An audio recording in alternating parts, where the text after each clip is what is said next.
tuoj aptikau super gerą dalyką. Zonatorius? Ozonatorius. Kaip vadinasi? Ozonatorius. Ozonatorius. Jisai padeda nuo pelėsio. Tu pastatai jį bute ir kažkiek laiko, ne, jisai veikia? Čia reikia praktiškai, taip, 2 kambarių butas, visos kambariuose yra, ne? Visuose, jo, 2 kambarių bute, tarkim, visuose.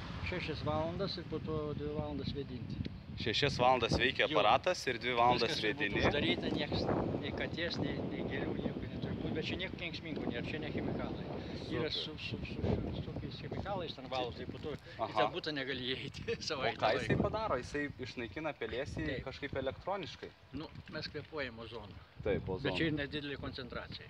O čia specialiai paleidžiu didelę koncentraciją ir tada užsipildu. Didelė koncentracija ozono. Taip, taip. Geras. Tada bye-bye.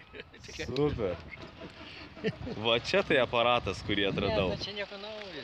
Man tai čia naujo. Ne, nu nesusidūrė paprasčiausiai. Skaityk, internete yra.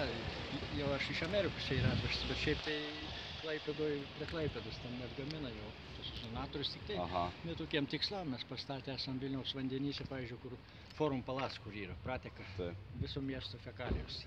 Tai niekaip, kiek filtrų statė vis laikai vasarą, žmonės negalėdavo sėdėti ant Forum Palace, šito pastatėm mažiukus ozonatorius į vamzdynus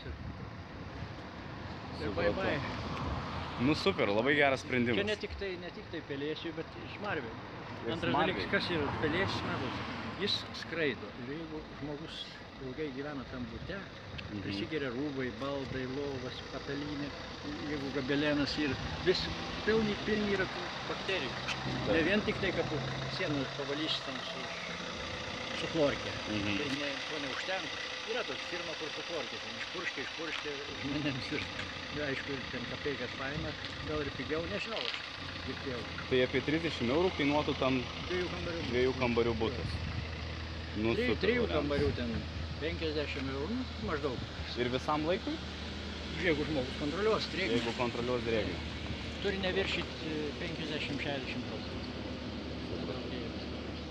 Gerai, ačiū Jums labai už paskaitą visą. Iki. Fantastiškas reikaliukas, rekomenduoju visiems įsigyti, kažkur kontaktus gausit.